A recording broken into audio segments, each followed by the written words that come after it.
Khalifah Harun Ar-Rasyid, dan yang keempat ialah Khalifah Al-Ma'mun. Al-Ma'mun. Jadi 4 orang ini, kenapa kita perlu belajar? Kerana 4 orang ini banyak mengubah landscape politik, ekonomi dan juga pentadbiran. Banyak mempengaruhi pentadbiran dalam kerajaan Bani Abbasiyah. Jadi Khalifah Al-Ma'mun Khalifah Al-Ma'mun dengan Khalifah Harun Ar-Rasyid adalah dua khalifah yang memang sangat-sangat dominan dalam menentukan ataupun dalam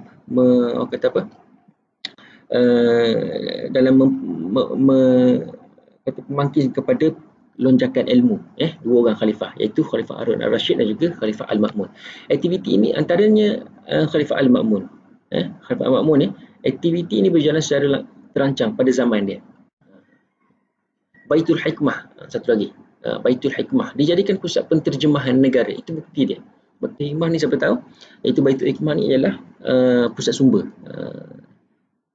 Pada pemerintahan siapa dibina? Iaitu pada pemerintahan Harun Ar-Rasyid.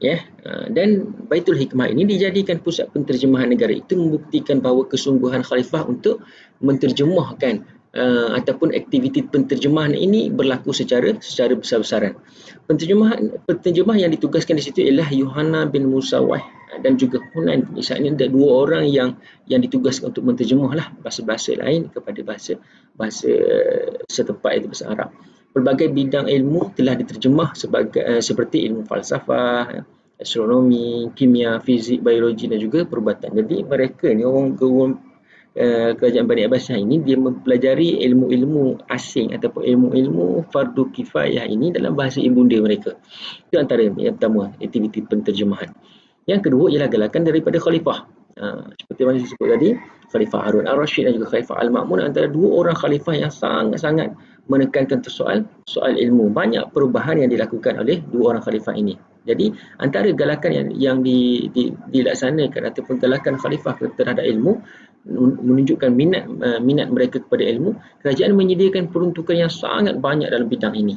Bidang ilmu, bidang perkembangan sains teknologi ini banyak diberi peruntukan. Kalau kita baca sejarahnya ataupun sirahnya, banyak peruntukan diberikan kepada contohnya perkembangan bidang astronomi, membina balai cerap, seminar-seminar yang dilakukan supaya menggalakkan pakar-pakar luar untuk berbincang dalam di kalangan mereka lah.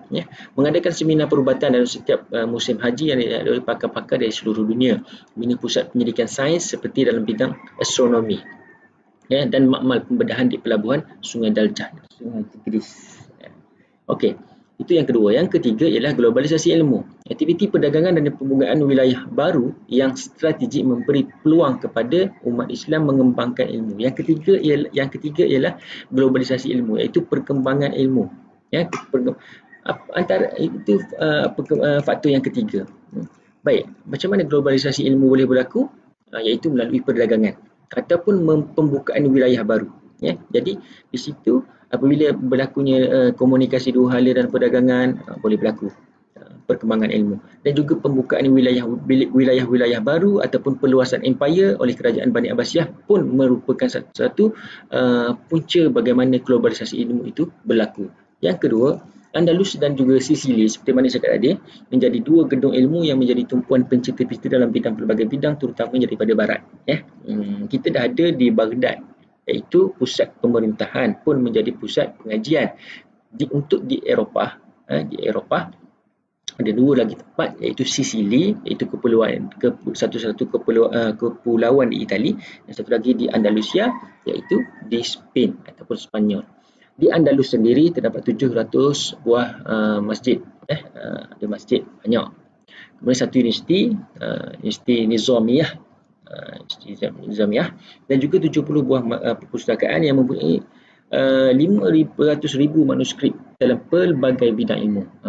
Satu perkembangan yang sangat memberangsangkan untuk globalisasi ilmu di zaman kerajaan Bani Abbasiyah. Ingat 3, A, G aku geng gangster, A, aktiviti terjemah, G, galakan pemerintah, G satu lagi ialah globalisasi ilmu. Baik, antara bukti yang menunjukkan kecintaan, saya sebut sepintas lalu tadi, boleh baca nanti.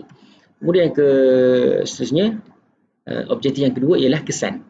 Kesan sains teknologi pada zaman Kerajaan Abbasiyah kepada masyarakat. Tentulah bila sebut kesan sains teknologi kan. Jadi tentulah kesan yang baik. Boleh reka sebenarnya. Apa yang pertama, apa antaranya ialah hidup umat Islam menjadi lebih baik. Hidup umat Islam menjadi lebih maju. Agama Islam dipandang tinggi. Kan? Itu antara kesan dia. Dan sangat mudah. Sangat mudah. Kemudian yang terakhir, objektif yang terakhir iaitu kepentingan menguasai ilmu sains dan teknologi. Penting ke tidak? Jawapannya sangat penting lah.